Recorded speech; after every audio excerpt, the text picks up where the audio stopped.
16, verso 14 al 16 dice: no obstante, he aquí vienen días, dice el Señor, en que no se dirá más: vive el Señor que hizo subir a los hijos de Israel de tierra de Egipto, sino: vive el Señor que hizo subir a los hijos de Israel de la tierra del norte y de todas las tierras a donde los había arrojado, y los volveré a su tierra, la cual di a sus padres. He aquí que yo envío muchos pescadores, dice el yo soy el que soy, y los pescarán. Y después enviaré muchos cazadores, y los cazarán por todo monte y por todo collado y por las cavernas de los peñascos.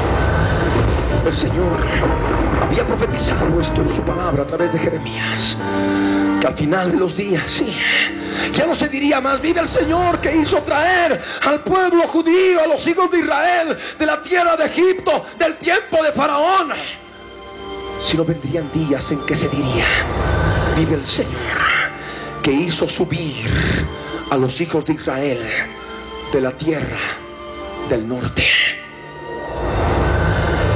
En 1881 había muchos judíos al norte de Israel, en Rusia, y eran constantemente vejados, humillados.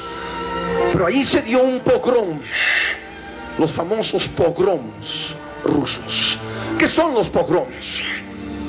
Los vecinos a las familias judías se llenaban de pronto de ira y de odio contra los judíos. Se entraban a sus casas, violaban a sus mujeres, mataban a sus niños, mataban a los varones, y de esa manera los judíos tenían que escapar. Y es a través de justamente los pogroms que hubo en 1881 se formó una institución que se llamaba los Amantes de Sión. Los Amantes de Sión eran un grupo de judíos que se organizaron y dijeron: bueno, ya no podemos seguir sufriendo estos vejámenes, volveremos a Sión, volveremos a la tierra. Y es lo que se conoce como la primera aliyá. Aliyá en hebreo significa ascenso, subir a Sión. Amén. De las partes bajas, subir a las montañas de Judea, al monte del templo, al monte de Sión. Y de esa manera se cumplió la profecía. Pero no hubo solamente una aliyá. Ya en 1897 se formó el sionismo mundial, el organismo sionista mundial, profetizado en la Biblia, porque su objetivo era que los judíos de la dispersión vuelvan a Sión, vuelvan a la tierra de Israel. Y a través de un profeta del Dios de Israel, Teodoro Herzl, él fue el que escribió un libro que tituló El Estado Judío, y lo presentó a las naciones y al pueblo judío en el primer congreso sionista en Basilea, Suiza. Y allí se determinó que era importante que el pueblo judío de la dispersión vuelva a Sión, tenga una nación donde establecerse. Y en ese año, cuando había terminado el congreso, él dijo: dentro de 50 años las naciones sabrán que hoy he fundado el Estado de Israel. Y fue así. En 1947, a fines de 1947, las Naciones Unidas estaban declarando la necesidad de que se forme una nación en la tierra de Israel para el pueblo judío. Esos datos están ahí, ustedes pueden encontrarlo a través de la internet, en las páginas de la nación de Israel. Hay muchas, ustedes van a poder encontrar la historia de Israel. Y lo que dijo Teodoro Herzl y se cumplió. A partir de ese congreso sionista, muchos judíos de la dispersión, sobre todo del norte, de Rusia, del norte de Rusia, porque aquí está Jerusalén y al norte está Moscú, Rusia, en un globo terráqueo. Véanlo, compruébenlo. Ahora llegando a su casa, y empezaron a llegar ya a partir de 1904, los sionistas empezaron a habitar nuevamente la tierra de Israel. Empezaron a llenarla. Eran pocos en número, pero ya empezaron a establecerse. Era la segunda aliyá, dentro de la historia del pueblo judío. Ya en 1933, Hitler subió al poder en Alemania como dictador. Mucho pueblo judío que había en Alemania se dio cuenta de que iban a ser perseguidos, porque ahí iban las amenazas contra el pueblo de Dios a través de los discursos de Hitler. Y se repite la historia, porque también escuchamos las amenazas de la Gran Babilonia contra lo que llaman las sectas. Y muchos, por supuesto, se dieron cuenta, y varios judíos retornaron a Sion, retornaron de Alemania. Es lo que se conoce como la tercera aliyá, el tercer ascenso. Y poco tiempo después, también los judíos de Polonia vieron que corrían peligro y también retornaron a Sion. Es lo que se conoce como la aliyá número 4 o la cuarta aliyá. Pero habían otros que no quisieron volver, no quisieron obedecer a lo que el Señor ordenaba de retornar a Sion. A través de ese grupo de los amantes de Sion, a través del movimiento sionista mundial, el Señor les había enviado muchos pescadores, porque eran varios los que estaban a cargo de aquello, para que decirles: vengan, retornen a Sion, retornen a la tierra de Israel, de la dispersión. Y es que de esa manera se cumplió la palabra. El Señor dice claramente aquí que yo envío muchos pescadores y los pescarán. Eran los sionistas, eran los amantes de Sion, aquellos que eran los pescadores, y aquellos que retornaban eran los que se habían dejado pescar. Pero otros no quisieron, y por eso vinieron los cazadores. Por eso dice la palabra: después enviaré muchos cazadores, y los cazarán por todo monte y por todo collado y por las cavernas de los peñascos. Bajo la Alemania nazi, ya cuando había empezado la Segunda Guerra Mundial, aquellos que no habían retornado, que se quedaron en Europa,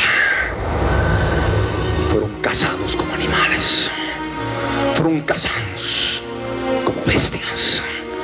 Y se cumplió la profecía. El holocausto de 6 millones de judíos habla de 6 millones de cazados como animales. Se cumplió la profecía. No quisieron volver a Sion, no quisieron ser pescados, prefirieron ser cazados con Z, por cazadores con Z. No estoy hablando de matrimonios con ese, casados con ese, no se malentienda. Aquí no estamos hablando con errores de ortografía. Es para que tú conozcas lo que el Señor está determinando en este tiempo. Porque el aliyá del pueblo judío a Sion terrenal es para nosotros el aliyá, el ascenso a la Sion celestial, a la Jerusalén celestial. Y a través del Evangelio hay muchos pescadores que estamos presentando el reino de Dios como una red para que sean pescados, porque somos pescadores de hombres. Amén. Para que volvamos a Sion. Pero hay muchos que se resisten al Evangelio. Hay muchos que se resisten a ser verdaderos pescados. Y lo que les espera es que sean cazados de la gran tribulación. Porque se viene un holocausto que no va a estar solamente en Europa. Es un holocausto mayor, es un holocausto mundial, es la gran tribulación, es el tiempo de la ira del Cordero, es tiempo de juicio. Y es allí todos aquellos que no hayan tomado su responsabilidad de volver a la Sion celestial, de volver a la patria celestial, de volver a la ciudad del Dios vivo, a la Jerusalén celestial, serán cazados como animales. Porque el anticristo y el falso profeta harán guerra contra nosotros, así como programa de gobierno de Hitler. Su programa fue guerra contra el pueblo de Dios. Y eso fue lo que hizo. Entonces sus discursos no hablaba más que del problema judío. Y hablaba ya de colgarlos en patíbulos, en las plazas. Iba a dejar sus cadáveres hasta que llevan, como lo había prometido. Y lo hizo así. Lo hizo así, lo cumplió. Y no solamente eso, sino que también los quemó. Porque primeramente quemaron sus cosas, saqueaban las casas de ellos, quemaban sus libros. Y decía, de la misma manera también los voy a quemar. Y por supuesto que esto también ahora se está dando y se ha de dar. Primero fueron amenazas y después vino lo demás. ¿Me entienden? Las amenazas de la Gran Babilonia en contra de los cristianos nacidos de nuevo. No hay que agarrar y decir, no va a pasar nada. No, hay que tomarlas en serio, porque son amenazas reales a través del líder de la Gran Babilonia actual. Y eso ha de darse, una terrible persecución. Iban a ser cazados en las peñas, en los montes, en los collados, porque se repite la historia. La profecía se cumple en parte en un tiempo y luego se completa en otro tiempo. Amén. Y el holocausto estaba profetizado claramente como base para la restauración del Estado de Israel al final de los días. Jeremías capítulo 30 nos habla al respecto. Jeremías 30 verso 12 en adelante nos dice, porque así ha dicho el yo soy el que soy, incurable es tu quebrantamiento y dolorosa tu llaga. Bajo el holocausto el quebrantamiento fue incurable, la herida fue demasiado dolorosa, porque mataron a sus hijos a sus vistas, mataron a sus familiares a sus vistas, ante sus ojos. Y tantos otros detalles que ustedes han podido escuchar a través de la radio, a través de un mensaje específico al respecto, que no voy a repetir. No hay quien juzgue tu causa para sanarte, dice. No hay para ti medicamentos eficaces. Nadie podía juzgar su causa, nadie podía ayudarlos, no había solución. Estaban bajo la dictadura, dentro de la Europa ocupada por el Tercer Reich. Y de la misma manera también ocurrirá en aquellos días, pero con la diferencia de que es a nivel mundial. Es un imperio mundial, es el nuevo orden mundial, es el gobierno mundial del anticristo. No hay dónde escapar, no hay dónde ir. Y la única manera es escapar antes con el Señor en el ascenso, en el aliyah, en el arrebatamiento del Hijo varón. Amén. Es la única manera, porque en aquel tiempo será tiempo terrible. No habrá quien pueda juzgar la causa de los santos. La palabra dice, se le permitió hacer guerra contra los santos y vencerlos, a todos aquellos que se hayan quedado atrás del aliyah, que se hayan quedado atrás del ascenso, que se hayan quedado atrás del arrebatamiento, serán casados. Habrá guerra mundial, guerra del gobierno mundial contra lo que ellos llaman en forma despectiva las sectas cristianas, y serán perseguidos de forma espantosa. Y dice ahí, no hay para ti medicamentos eficaces, no hay solución, no hubo solución en aquel tiempo en ese territorio, no habrá solución dentro de todo el territorio de las naciones del mundo. Todos tus enamorados te olvidaron, dice el verso 14, no te buscan, porque como hiere un enemigo te herí con azote de adversario cruel, a causa de la magnitud de tu maldad y de la multitud de tus pecados. Todos los que te aman te olvidaron. Y ahí estará que el hermano que está dentro de la Gran Babilonia, que renunció, que el papá está dentro de la Gran Babilonia, que por temor renunció al cristianismo, y tendrás todos los que supuestamente te amaban ya no están contigo, te olvidaron, no te buscan, porque como hiere un enemigo te herí, y lo hizo el Señor con azote de adversario cruel.